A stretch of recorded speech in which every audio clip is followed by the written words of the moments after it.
তো ফাইনালি আমি চুল কেটে বাড়ি চলে আসলাম এখন। আর পার্লারে চুল কাটার সময় কিছুতে ভিডিও করতে দিচ্ছিল না, কারণ ওখানে সবাই যেহেতু ফেসিয়াল করছিল ওই জন্য অসুবিধা হবে, ওই জন্য ভিডিও করতে দিচ্ছিল না, আমি ওই জন্য করিনি। আর বাড়িতে এসে এখন তোমাদের সাথে কথা বলছি। তো ফাইনালি আমি পিছনে ডিপিও করছি, সামনে লেয়ার করতে নিয়েছিলাম, করে দিল না। কি করবো আর, বললো যে তোমার চুলটা পাতলা, সামনে লেয়ার করো না। তো পিছনে ডিপিও করছি, যার জন্য দেখো চুল খুব ছোট হয়ে গেছে। যাক, কোনো ব্যাপার না, চুল আবার ঠিক বড়ও হয়ে যাবে। তো আমি পিছনটা তো তোমাদের দেখাতে পারবো না এই মুহূর্তে, তো পরে যদি পিছনের ভিডিও করতে পারি তাহলে অবশ্যই তোমাদের দেখাবো। তো আজকের মতো এখানেই টাটা। আজকের ব্লগটা এই পর্যন্তই ছিল। আবার আসি নেক্সট কোনো ব্লগ নিয়ে। যদি ভালো লাগে অবশ্যই লাইক কমেন্ট করো। আর এখনকার মতো টাটা, সবাই ভালো থাকো, সুস্থ থাকো, সাবধানে থাকো। এখন 8:15 বাজে, যখন ফ্রেশ হবো, ফ্রেশ হয়ে মেয়েকে পড়তে বসাবো। তো চলো টাটা, গুড ইভিনিং বন্ধুরা। এখন রেডি হয়ে গেছি, যে মেয়েকেও রেডি করে দিচ্ছি, দুজন মিলে এখন যাচ্ছি। বলেইছিলাম চুল কাটবো, পার্লার যাচ্ছি। তার আগে যাবো একটু, আমাদের এখানে পূজা হয়েছে গণেশ ঠাকুর, অনেক কয়টা, সব ঠাকুরগুলো দর্শন করব। দর্শন করার পর চলে যাব মেয়েকে নিয়ে পার্লারে। এখন বাজে 6:30 মতো, যাই চুলটা কেটে আসে। আমার চুল খুব খারাপ হয়ে গেছে আজকে, না কাটলে আমার আর টাইম নেই, আমার আর দিন নেই। তো চলো চুলটা কেটে আসি, দেখি কতদূর তোমাদেরকে দেখাতে পাচ্ছি। চলো।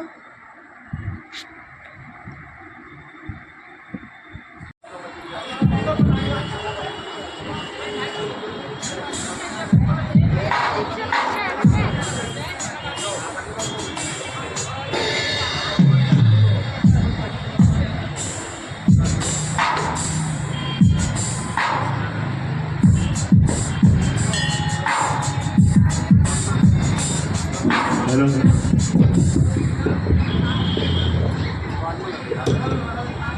চলো।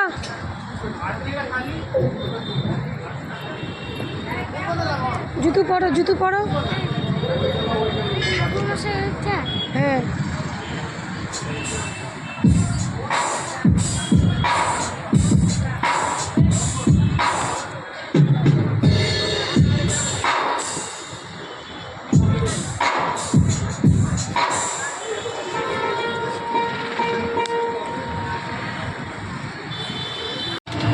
রাত 10টা অবধি হবে।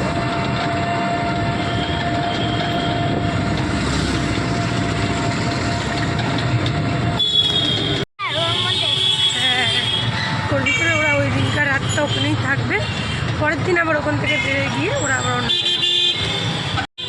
ভাল লাগে? হুম,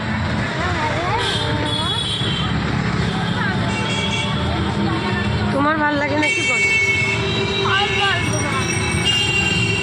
সেদ্ধটা তাও ভালো লাগে, কিন্তু ইসেতে ভালো লাগে না, ফ্রাইটা আর ভালো লাগে না।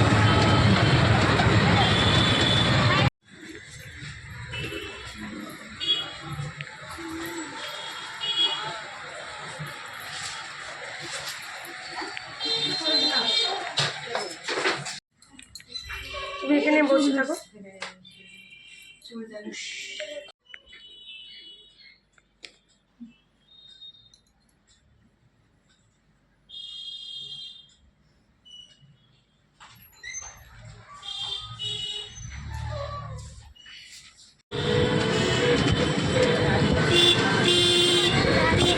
দাঁড়াবো, এখানে একটু দাঁড়াও তো, এখানে একটু দাঁড়াও, আমার মেয়েটা একটু দেখবে, ওকে প্রণাম করায় আনি। হ্যাঁ দাঁড়াও, তুমি সামনে গিয়ে দাঁড়াও ভাই, আমি যাচ্ছি। ভাই, হ্যাঁ চলো, ওর ভাইকে দেখবে তো।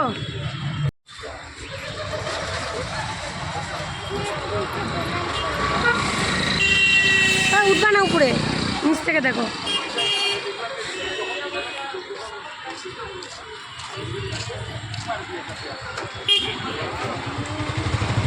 নম করো ভাইকে। আমার মেয়ের ভাই হয় গণেশ। গণেশ, তুমি তো আমার মেয়ের ভাই হও, ওকে আশীর্বাদ করো। বলবে যে ফটো তোলার অত শখ, গাড়ি চাপা দিয়ে দিবে। চল চল চল চল। আমি চুল কেটে তো বাড়িতে চলে আসলাম, কারণ পার্লারে কিছুতে ভিডিও করতে দিচ্ছিল না, ওখানে সবাই ফেসিয়াল করছিল, তাই বললো যে এখানে যেহেতু সবাই ফেসিয়াল করছে তাই জন্য চুল কাটার ভিডিও করতে দিবে না। তো চুল কাটছি, বেশি কাটিনি, অল্পই কাটছি, ডিপিও করছি। এখন তো সম্পূর্ণ ঘেমে টেমে ভিজে গেছে, দেখাতে পারবো না।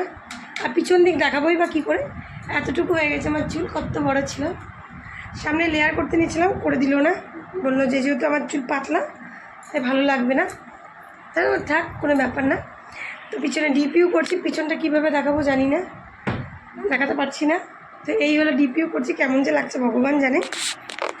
তো তোমরা অবশ্য কমেন্ট করে জানিও যে আমার চুল কাটিংটা কেমন হয়েছে। দেখাতে তো পারলাম না কারণ পার্লারে অ্যালাউ করছিল না ক্যামেরা।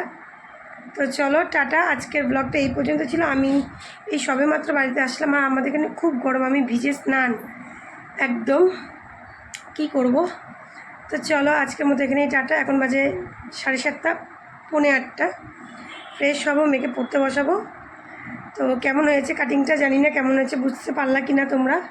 তো যাই বুঝতে পারলে একটু জানিও। চলো টাটা, আবার দেখা হচ্ছে নেক্সট কোনো ব্লগে।